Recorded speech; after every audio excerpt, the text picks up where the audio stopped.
মুই কিন্তু গ্যারান্টি দিয়ে কইতে আসি বুবুরা এইরকম সাইড ডিশ এখন পর্যন্ত কেউ বানাইতেও পারে না আর খাইতেও পারে না। আসসালামু আলাইকুম মোর বুবুরা দাদার ওরা হাগুলি কেমন আছেন? মুই তো ভালো আছি। তো মোর বুইনে আবদার করছে, বউ তুমি তো সবই বানাই হেলাইছো, এবার তোমার কেরামতি দেখাই এক সাইড ডিশ কিন্তু বানাই হেলাইতে হইবে।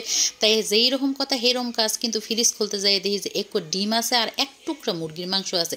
তো সেইতেই আজকে মুই আবিষ্কার করে লইছি একটা রেসিপি মোর কেরামতি দেখাইয়া। আর সেই জন্যই প্রথমে কি করছি, এই ডিমটা আর এই মাংসটারে সুন্দর মতো হলুদ দিয়ে হেদ্দ করতে বহাই থুয়ে দিছি। আর যখন হেদ্দ হয়ে গেছে মাংসটারে কিন্তু সুন্দর মতো ঝুরা ঝুরা করে লইছে, আর ডিমটারেও কিন্তু কিউব কিউব করে কাটতে থুয়ে দিছি। সেই এরপর কড়াইয়ের মধ্যে দিয়ে দিছি গপাত করে বালতি খানিক তেল, আর দিয়ে দিলাম গরম মশলা, আর দিয়ে দিলাম 2 মুঠ পরিমাণে পেঁয়াজ কুচি। হেইয়া সুন্দর মতো ভাজাভুজি করে দিয়ে দিলাম আদা রসুনের পেস্ট, আর দিয়ে দিলাম কাঁচামরিচ কুচি। হেইয়া কাঁচামরিচ কুচি আর আদা রসুনের যে কাঁচাটা গন্ধটা আছে না, হেইয়া যাওয়া পর্যন্ত কিন্তু ভাজলাম। হেইয়ার পর দিয়ে দিলাম কাঁচা জিরা, দিয়ে দিলাম হলদির গুঁড়া, মরিচের গুঁড়া আর পরিমাণ মতো নুন।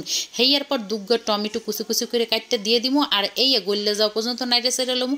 গত ভিডিওতে মোরে যারা কমেন্ট করছে তারা হলো Tom and Jerry, Nipa's Kitchen, তারপর Sathi's Lifestyle, T and cooking and beauty, and হয়েছে সাফুস মম।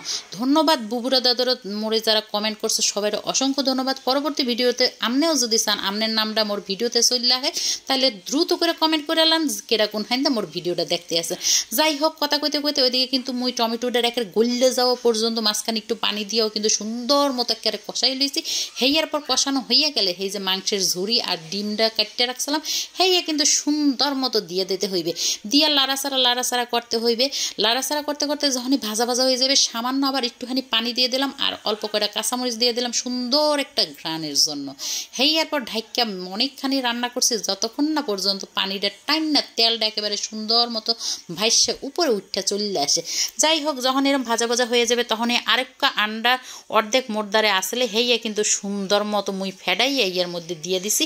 আপনারা চাইলে এই পর্যায়ে এই আন্ডাগুলো নাও দিতে পারেন, কোনো সমস্যা নাই। তবে দিলে এই যে মাংসের ভর্তাটা এটার মধ্যে আলাদা একটা টেস্ট চলে আসবে।